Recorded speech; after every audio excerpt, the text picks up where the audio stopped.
Wassalatu wassalamu ala Rasulillah. Asyhadu an la ilaha illallah wahdahu la syarika lahu wa asyhadu anna Muhammadan abduhu wa rasuluhu la nabiyya ba'dah, amma ba'd. Hadirin yang dimuliakan oleh Allah Subhanahu wa taala, kita lanjutkan sedikit. Kata Nabi SAW, barang siapa yang menutupi aib seorang muslim, Allah akan tutup aibnya di dunia dan di akhirat. Ya. Tentunya tadi sudah kita singgung bahwasanya menutup aurat seorang muslim adalah hukum asal yang harus dilakukan. Menyebarkan, membuka atau mempermalukannya tanpa ada kepentingan yang dibenarkan oleh syariat, maka itu adalah dosa besar. Nabi yang mulia alaihi wasallam bersabda, "Ya man amana bi lisani wa lam yadkhulil iman fi qalbi, la tu'dhul mu'minin wa la tattabi'u awratihim."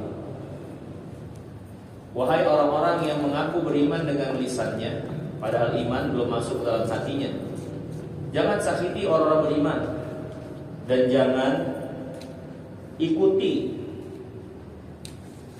aurat-aurat mereka. Atau Nabi juga bersabda, wala tu'ayyiruhum, jangan mempermalukan mereka dan jangan bongkar aib mereka. Fa innahu man tatabba'a aurata akhihi al-muslim tatabba'a Allah auratah.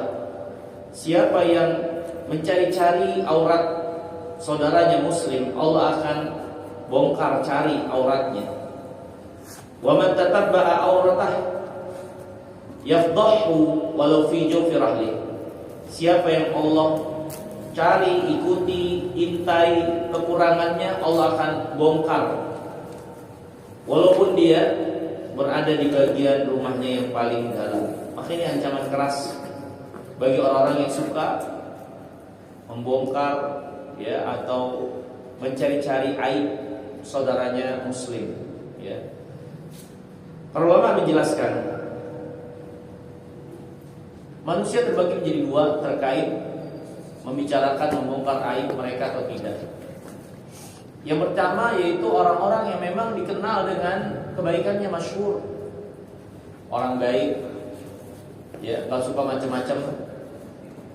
Ya pasti kalau namanya kekeliruan, kesalahan ada. Tapi yang mendominasi dari kiprah perilaku dan perbuatannya, dia orang baik. Maka yang seperti ini, kalau dia melakukan kesalahan, harusnya ditutup. Gak boleh dibongkar, dibeberkan, dibicarakan. Karena membicarakan serta membongkarnya ini sama dengan menebar fahisyah, menebar kekejian di tengah-tengah kaum muslimin. Maka untuk orang-orang yang memang kiprah yang dikenal, yang menjadi perjalanannya adalah kebaikan, kalau dia berbuat kekeliruan, ketergelinciran, kesalahan, maka ditutup. Karena manusia yang kedua itu orang yang memang biasa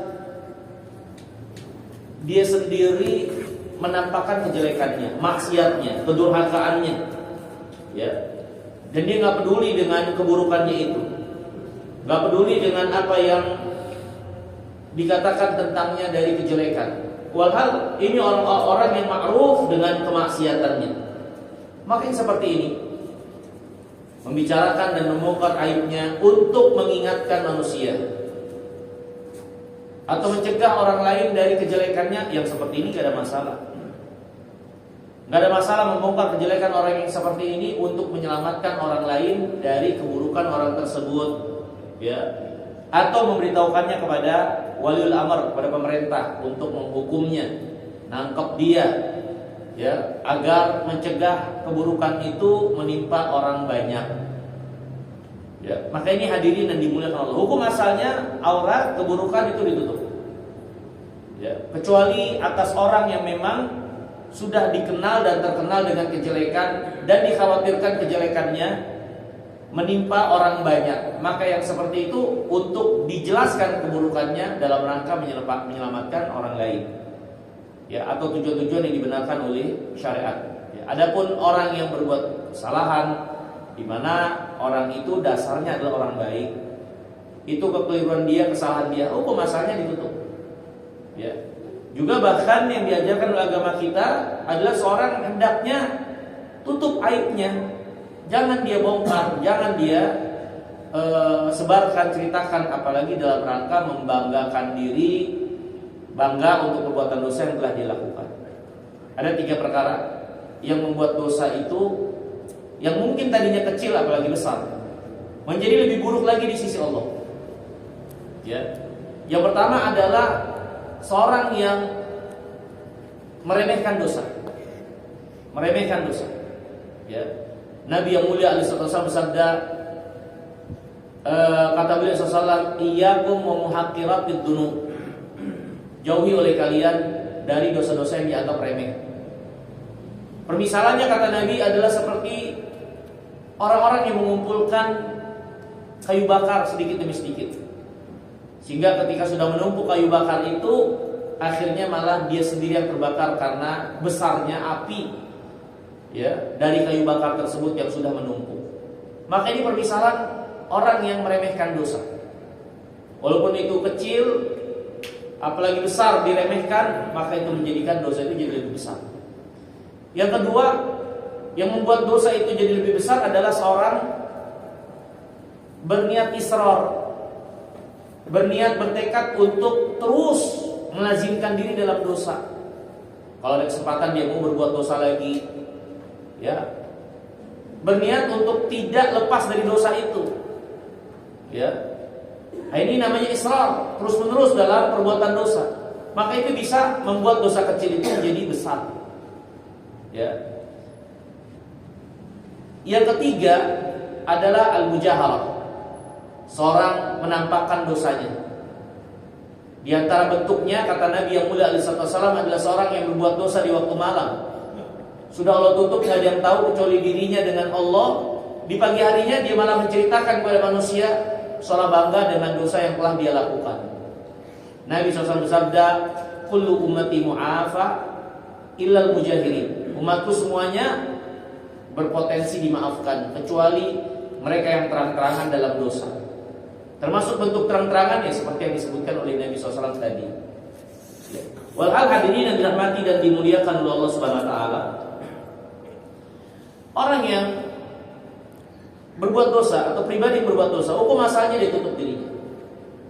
Bahkan pada zaman Nabi SAW ada orang yang berbuat dosa, datang kepada Nabi SAW untuk minta dihukum had. Akhirnya Nabi SAW pun menjatuhi hukum had pada dirinya, ya. Tapi setelah itu Nabi SAW mengatakan, ya hendaklah kalian menutupi diri kalian dengan tirai apa yang Allah tutupi kalian dari dosa-dosa kalian, ya, semaksimal mungkin. Tidak menjadi syarat untuk seorang menghadapkan dirinya kepada hukum had agar dia terbebas atau gugur dosa-dosanya. Dia bisa minta ampun kepada Allah, dia bertobat kepada Allah tanpa harus terkena hukum had, tanpa harus banyak orang tahu, ya.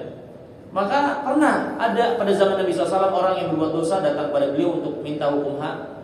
Tapi setelah itu justru Nabi SAW memerintahkan agar kaum muslimin, ya, menutupi diri, fal yastatir bi satrillah. Hendaklah dia menyelimuti dirinya dengan selimut atau tutupan dari Allah Subhanahu Wa Taala. Sudah Allah tutup, gak perlu dia untuk meminta hukum had, ya. Yang penting benar pertobatannya, ya. Kemudian hadirin yang dirahmati dan dimuliakan oleh Allah Subhanahu Wa Taala, ya. Selanjutnya, ya, Nabi SAW bersabda, wallahu fi aunil abdi maka al-abdu fi auni akhi. Allah menolong hambanya ketika si hamba ini senantiasa menolong saudaranya. Ini akhirnya adalah kumpulan dari apa yang disebutkan sebelumnya, ya, membebaskan orang yang sulit, melapangkan orang yang sempit, ya, kemudian menutupi aurat seorang muslim, ya. Maka bagaimana seorang memperlakukan saudaranya dari pertolongan, kebaikan, nasihat, sebesar itu pula lah pertolongan Allah kepada hambanya tersebut. Maka hadirin yang dirahmati dan dimuliakan oleh Allah Subhanahu Wa Taala, ini diantara nilai yang diajarkan oleh agama kita, bahkan menjadi pokok dasar dari agama ini, ya. Ketika seorang ingin dapat kebaikan dari Allah Subhanahu Wa Taala, diantara jalannya adalah dia berbuat baik kepada saudaranya yang lain, ya, muslim yang ada di sekelilingnya, dari apa yang bisa dia lakukan. Wallahu ta'ala jalla wa a'la wa a'la. Mungkin ini dulu yang bisa kita pelajari. Insyaallah kita lanjutkan lagi di kesempatan yang akan datang. Bagian selanjutnya tentang menuntut ilmu dan juga tentang mempelajari kitabullah, ya, insyaallah taala dari apa yang Allah mudahkan buat kita sekalian. Kalau ada yang ingin ditanyakan mungkin dipersilakan. Soal. Nah, konsep karma itu, ya, seorang berbuat jahat, maka kejahatan itu yang menghukum dia. Kejahatan itu yang menghukum dia. Itu konsep hukum karma. Kalau dalam agama Islam, yang menghukum, yang menetapkan hukuman ya Allah. Ada orang berbuat jahat, belum Allah hukum, Allah ulur, ada. Ya, bahkan Allah beri harta, Allah lapangkan dia dalam hidup, padahal dia berbuat bengis, kejahatan. Ya, seperti itu, nggak langsung dia dapatkan buah daripada kejelekannya itu, karena Allah yang nentuin. Nabi yang mulia alaihissalam ketika gigi geraham beliau pecah, ya kan? Ini kan suatu perbuatan yang sangat berat dari kejelekan. Muka seorang nabi, jangankan muka seorang nabi, muka orang biasa aja itu nggak boleh dilukai. Bahkan dalam peperangan nggak boleh kita menyengaja untuk mentargetkan muka, apalagi muka seorang nabi. Ditambah lagi gigi gerahamnya pecah. Nabi SAW tentu kecewa untuk itu dan mendoakan laknat bagi orang-orang yang melakukan itu. Ya, maka Allah SWT turunkan firman-Nya, "Laisa laka minal amri syai'." Ini semua bukan urusanmu. Allah mau menimpakan siksa buat mereka atau Allah ampuni mereka, semua kembali berpulang kepada Allah SWT. Ini Nabi kita yang mulia alaihi wasallam. Jadi urusan kembali kepada Allah Subhanahu wa taala. Nah, yang ada pada konsep karma itu, perbuatan itulah, ya, yang menjadi pelaku kejelekan bagi orang tersebut, yang menetapkan kejelekan bagi orang yang berbuat jelek, perbuatan jeleknya. Nah, itu konsep karma itu. Dalam agama kita yang nentuin Allah. Allah yang membalas. Ya, ada yang Allah ulur, ada yang Allah undur, ada yang Allah segerakan. Ya, kembali kepada Allah Subhanahu wa taala. Ya, makanya Islam nggak kenal karma itu. Bahkan ini mengandung nilai kesyirikan.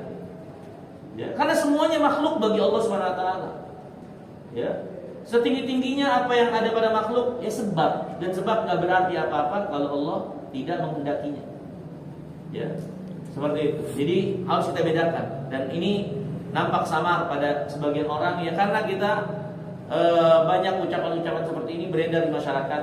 Ketika tidak belajar, ya, akhirnya ya tidak melihat celah di situ, tipu daya syaitannya, ya, dalam keadaan dia nggak sadar, akhirnya bisa terjerumus dalam keyakinan yang sebetulnya ini nggak diperkenankan.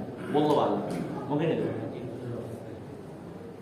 Karena terdapat hadis dari Nabi SAW, siapa yang berhutang untuk kebutuhannya tentu, bukan untuk gayanya, dan dia niat jujur pengen bayar, ingin bayar, ya, kemudian mendapati penghalang untuk dia bisa membayar, ketidakmampuannya sampai dia wafat, maka dia berada pada jaminan Nabi yang mulia SAW untuk hutangnya tersebut. Kalau dia jujur, ya, hutang untuk kebutuhannya dan benar-benar gak mampu bayar, akhirnya dia wafat dan gak ada yang membayarkan dia setelah wafat. Ya, seperti itu. Ya, jadi beda orang yang memang bayar ngutangnya untuk gaya biasanya, ya, yang akhirnya penuh dengan drama ketika harus membayar, ya, nggak niat untuk bayar padahal memiliki kelapangan, ya, maka yang seperti itu beda hukumnya sampai dia mati. Yang seperti ini, ya, dia akan mendapatkan apa yang menjadi balasan yang harus dia bayar nanti di yaumul qiyamah dengan pahala atau dosa yang dilimpahkan kepada dirinya. Nah, beda, ya. Jadi itu kembali kepada apa yang menjadi niat tulus yang ada pada diri orang tersebut dan kejujurannya, ya. Itu yang pertama. Kemudian yang kedua tadi terkait apa namanya? Tanya apa tadi? Yang pertama. Iya, kegemaran dia dalam. Oh iya, ada orang dia gemar melakukan suatu kebaikan dalam agama, tapi dia secara umum ya awam lah, kamu belajar dan seterusnya. Ya tentu ada timbangan nanti yaumul qiyamah. Kalau apa yang diamalkan ikhlas lillah, ya, dan dia tidak melakukan hal-hal yang membatalkan agamanya, nggak ada penghalang untuk diterima. Ya, tapi kalau yang dilakukan ternyata nggak ikhlas, dia infak hanya untuk dapat bagian dari dunia dengan infaknya, ya karena dia tahu yang infak itu hidupnya bakal lapang dan seterusnya dari balasan yang Allah berikan, dunia yang jadi tujuan obsesinya. Ya tentu ini berarti nggak ikhlas. Atau dia infak tapi berada pada suatu keadaan yang membuat imannya nggak diterima. Ibnu Umar pernah kedatangan seorang yang menanyakan, di sana ada orang yang nggak percaya takdir. Menurut mereka manusialah pencipta apa yang menjadi perbuatan mereka dan apa yang mereka dapatkan atau tidaknya. Maka kata Ibnu Umar, katakan kepada mereka, Ibnu Umar berlepas diri dari mereka berlepas diri dari Ibnu Umar. Dan juga dibawakan hadis Nabi SAW, kalau salah seorang di antara mereka yang seperti itu infak emas seberat gunung Uhud, Allah gak akan terima infak mereka sampai mereka beriman pada takdir. Sampai mereka beriman bahwasanya apa yang Allah kehendaki itu yang terjadi, yang Allah gak kehendaki gak akan terjadi. Ya, lihat, mereka gak akan diterima infaknya di sisi Allah sampai mereka beriman pada takdir. Nah orang ini dengan keawamannya, ya, kalau tidak memiliki batas minimal dari keimanan yang harus dia miliki sehingga imannya diterima di sisi Allah, maka amalan lahiriahnya nggak akan ada artinya di sisi Allah Subhanahu Wa Taala. Ya, bahaya. Ya, kadang seorang tidak menyadari bahwasanya kebodohan dia akan agamanya itu sebetulnya membinasakan. Ya, kebinasaan dan penyakit. Ya, tapi merasa ya sudah agama itu ya cukup status atau yang penting beramal sebagian kebaikan-kebaikan. Padahal dalam iman itu ada batas minimal. Rukun iman yang 6 itu ada batas minimalnya. Kalau dia nggak sampai memenuhi batas minimal ini, Allah yang paling tahu tentang hisab imannya itu, nggak diterima imannya. Nggak diterima imannya, otomatis amalan lahiriahnya nggak bakal diterima. Ya, seperti itu. Jadi nggak boleh diremehkan seorang itu untuk belajar agamanya, terutama apa yang menjadi kewajiban pokok dasar untuk dia imani dan diamalkan dalam agamanya. Ya, contoh kasus misalnya dia melakukan amalan sedekah dari sedekah sunat, dia kurban dan seterusnya, tapi nggak sholat. Sebagian ulama mengatakan nggak sholat itu batalin Islam. Ya, yaitu atau dia mengolok-olok agama, dia berbuat baik sama tetangga tapi suka menjadikan agama, ya entah Allah, Rasulnya atau syariat itu sebagai bahan bercandaan, olok-olok. Allah katakan la ta'tadiru qad kafartum ba'da imanikum. Jangan minta maaf, engkau sudah kafir setelah iman kalian. Maka perbuatan ini bisa membatalkan keislamannya. Gimana dia bawa ini menghadap Allah Subhanahu wa taala? Tentu penghukuman kita serahkan kepada Allah. Tapi ini sudah terdapat keterangan bahwasanya seorang itu enggak boleh meridhoi dirinya dalam keawaman untuk agamanya. Ya, kebodohan untuk agamanya, jangan. Ini adalah suatu kerugian. Wallahu a'lam. Saya kira ini dulu yang bisa kita pelajari. Semoga yang sedikit ini bermanfaat. Kurang lebihnya saya mohon maaf. Aku qouli hadza wa astaghfirullah li wa lakum wa akhiru da'wana alhamdulillahirabbil alamin. Wassalamualaikum warahmatullahi wabarakatuh. Waalaikumsalam.